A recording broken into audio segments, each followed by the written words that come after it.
सबको जय यीशु की। प्रभु यीशु क्रिस्त में प्यारे भाइयों बहनों, नवजीवन का संदेश इस शीर्षक के अंतर्गत प्रतिदिन का ईश्वर का जीवंत वचनों को सुनने के लिए, समझने के लिए, उन वचनों को ग्रहण करते हुए उन वचनों के अनुसार जीवन बिताने की शक्ति, सामर्थ्य, कृपा, अनुग्रह मांगते हुए एक सुंदर आदर्श क्रिस्तीय जीवन बिताने की कृपा मांगने के लिए मैं आप सभी लोगों का हार्दिक स्वागत करता हूं।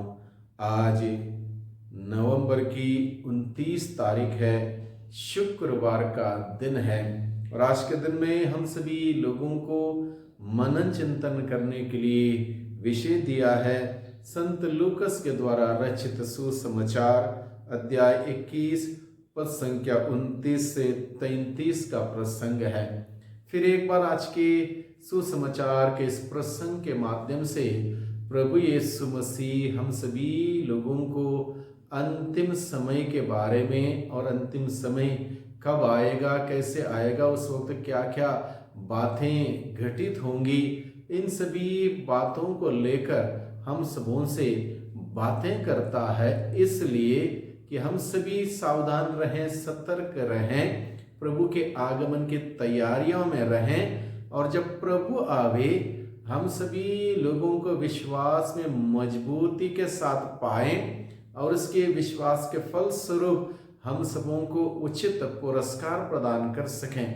इन सभी बातों को लेकर प्रभु आज के वचनों के द्वारा हम सबों को निमंत्रण देता है, बुलाता है कि हम सभी प्रभु के आगमन की तैयारियों में बने रहें, जुड़े रहें, लगे रहें। इसलिए प्रभु आज के सुसमाचार के द्वारा हमें बताता है कि हम सब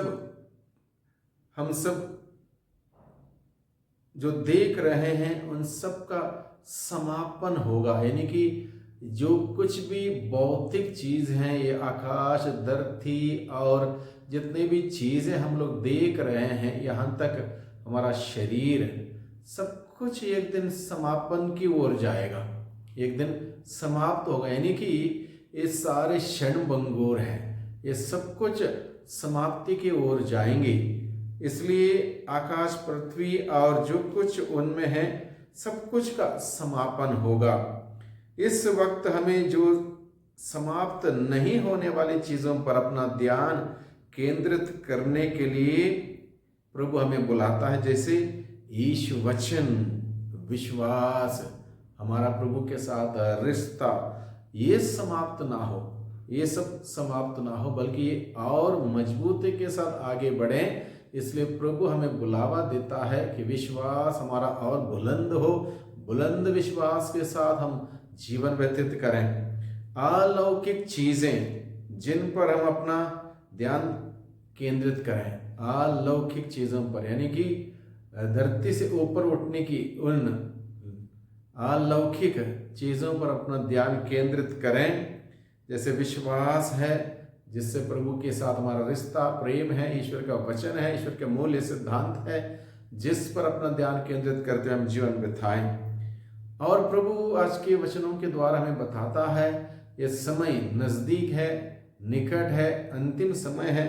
ये सब कब होगा, किस प्रकार हम इन बातों को समझेंगे कि ये समय निकट आ गया है। प्रभु ने अंजीर और दूसरे पेड़ों का उदाहरण से हमें समझाया कि जब पेड़ों के पत्ते नीचे गिरकर नए पत्ते आते हैं तो हम समझ जाते हैं कि गर्मी आ रही है। उसी प्रकार प्रकृति में घटित घटनाओं के द्वारा हम समझ जाएंगे।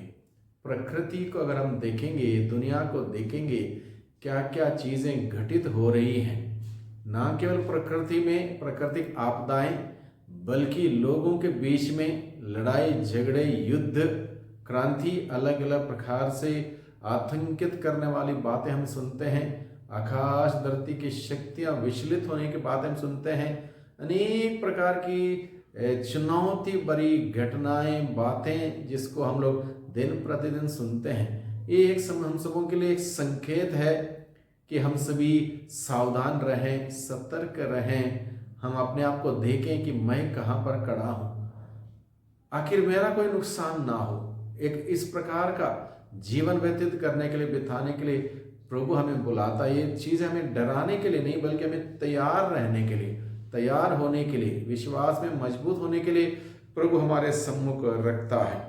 भले ही सब कुछ टल जाए, लेकिन प्रभु की बातें कभी नहीं टलेंगी। या निश्चित है कि अंत आएगा, ये निश्चित है कि इन सभी चीज़ें जिसको हम देखते हैं ये सब समाप्त हो जाएंगी, लेकिन उस वक्त हम सब कहाँ होंगे? सवाल यह है, हम सब कहाँ होंगे जब प्रभु आएंगे अपने अपने अधिकार के साथ न्याय करने के लिए? उस वक्त मैं कहाँ होऊंगा? ये बात हम सबों के लिए मनन चिंतन करने के लिए है। हाँ, हम अपनी आत्मा बचाने का प्रयास करते रहें। हमारा ध्यान इतना ही हो कि हम अपनी आत्मा बचाने के लिए उसके अनुरूप जीवन बिताएं। इसके लिए हमें क्या करना होगा? प्रभु का वचन सुनना होगा, प्रभु का वचन पढ़ना होगा, उसको ग्रहण करना होगा, प्रभु से प्रार्थना के द्वारा हमारा रिश्ता संबंध मजबूत करना होगा, दिन प्रतिदिन विश्वास बुलंद करना होगा। इस प्रकार के जीवन बिताने से जब प्रभु आएंगे न्यायकर्ता के रूप में, हमें उस वक्त डरने की, घबराने की, भयभीत होने की, निराश होने की, आतंकित होने की कोई बात नहीं होगी।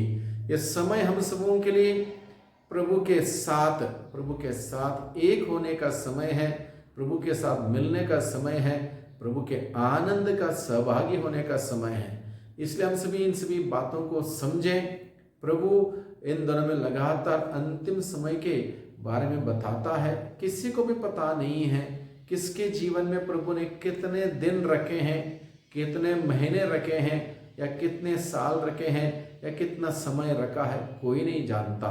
इसलिए भाइयों बहनों, हम सभी लोगों को निरंतर हर दिन, हर वक्त, हर समय प्रभु के साथ जुड़े रहने के लिए, ट्यून्ड रहने के लिए, प्रभु की दृष्टि में उचित जीवन बिताने के लिए, प्रभु के मूल्य सिद्धांतों के अनुसार जीवन बिताते हुए प्रभु की महिमा करने के लिए, प्रभु की सच्ची साक्षी और गवाही बनने के लिए प्रभु हम सबों को बुलाता है, निमंत्रण देता है।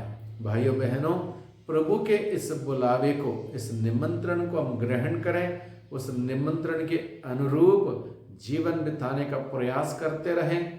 पवित्र आत्मा की शक्ति सामर्थ्य मांगे, ताकि वो पवित्र आत्मा हम सबों को प्रभु के मार्ग में अग्रसर होने के लिए निरंतर शक्ति, सामर्थ्य, प्रेरणा देता रहे, और हम सभी लोग एक उचित, सुंदर, क्रिस्तीय जीवन बिताते हुए दुनिया के सामने एक ऐसी साक्षी, एक गवाही प्रस्तुत करें कि मैं प्रभु का हूँ और प्रभु के आगमन के इंतजार मैं कर रहा हूँ।